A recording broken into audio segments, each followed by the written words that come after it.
Hello and welcome. Today we're going to dig into a question that honestly applies to just about everything, from our own personal habits all the way up to major world events. Right? Why do we do this? Why do really smart people and even entire organizations get stuck in a loop, making the same mistakes over and over again? Well, it's probably not about a lack of intelligence. It's usually about a lack of the right mental tools. The answer lies in something we all use constantly, most of the time without even realizing it. And that brings us right to the heart of our explainer today, these powerful and often invisible frameworks we call mental models. Think of them as the operating system running in your mind. They pretty much dictate how you see the world and how you decide to act in it. To put it really simply, a mental model is just your internal blueprint for how something works. You've got a mental model for making coffee, one for how traffic flows, another for how you think the economy functions. They're absolutely essential shortcuts. They save us from having to figure everything out from absolute scratch every single time. But, and this is a big but, here's the catch.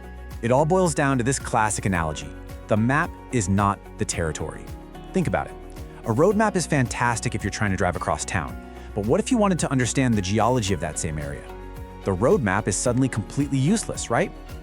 No single map can ever show you everything. And when we forget that, when we mistake our one favorite map for the entire messy, complex reality, well, the results can be absolutely catastrophic. And to see just how dangerous a single, deeply flawed model can be, we need to look at one of the most devastating examples in the entire history of science, the rise of what's known as Lysenkoism in the Soviet Union. So, let me introduce you to Trofim Lysenko. He was an agronomist who pushed a theory that completely contradicted everything genetics had established. He basically believed you could train plants, the traits they picked up during their lifetime could be passed down to their kids. Now, this was scientifically baseless, just completely wrong, but it fit perfectly with the communist ideological belief that you could re-engineer both nature and society. And it came with this incredibly tempting promise to solve the Soviet Union's horrific famines, like right away. And this timeline just lays out the disaster in stark detail. For decades, Lysenko's single model was the only model allowed. At a famous session in 1948, mainstream genetics was literally outlawed. It was called a bourgeois pseudoscience. Scientists who dared to disagree were thrown in prison. Some were even executed. And the result of all this? While Lysenko was promising these miracle crops, the Soviet Union was suffering from terrible famines and fell decades behind in biology. It was a setback that crippled their science and their agriculture for a whole generation. This quote, wow, it was taken from a banner at that very 1948 session, and it shows you exactly how a flawed scientific model was forced on everyone. This wasn't about evidence or truth, it was all about ideology. It was a declaration that their way of thinking, their single map of the world was superior, and any other map wasn't just wrong, it was politically dangerous. Okay, so the story of Lysenko is a really dark warning. It shows us that the problem isn't using models, we have to use them. The problem is becoming a prisoner of just one. So what's the answer? Well, the answer is to build a diverse mental toolkit. I love this idea.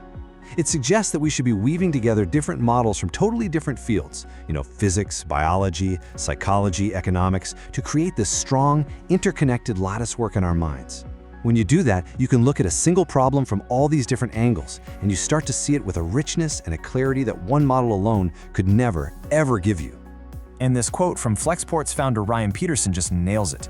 Real breakthroughs, the big innovations, they so often happen at the intersection of different fields.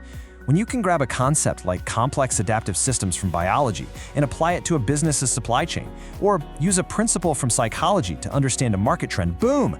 You unlock these creative solutions that specialists, who are stuck in their own single discipline, might never ever see. So what does this actually look like in the real world? Let's check out a few examples where having different mental models, different maps, leads to completely different conclusions and, more importantly, different actions. Okay, let's take city building. You've got the blank slate model. This model looks at a place like Shenzhen, China, and sees a miracle city built on what was just a fishing village. This leads you to think you can just pour money and policy onto any empty piece of land and create a bustling metropolis. But a much better model recognizes that Shenzhen's incredible growth was actually built on centuries of pre-existing trade networks, local knowledge, and an entrepreneurial culture.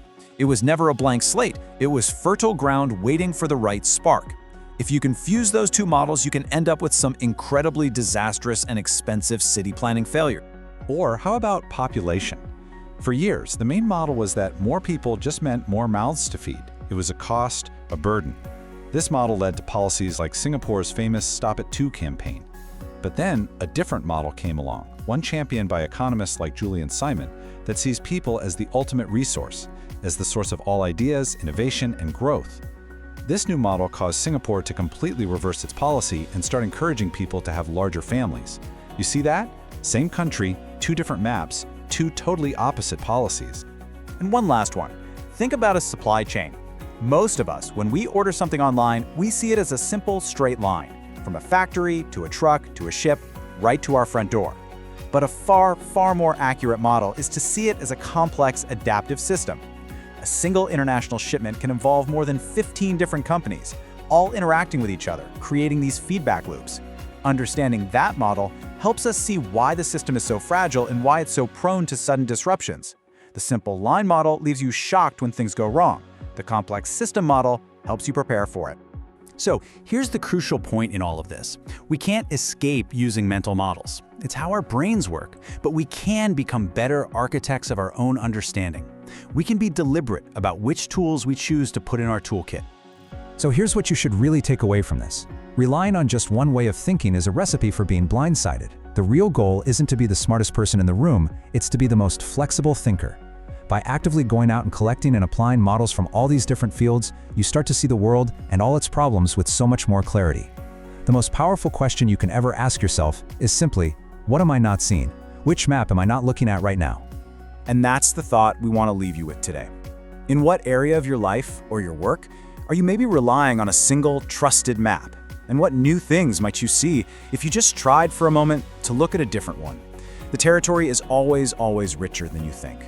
Thanks for watching.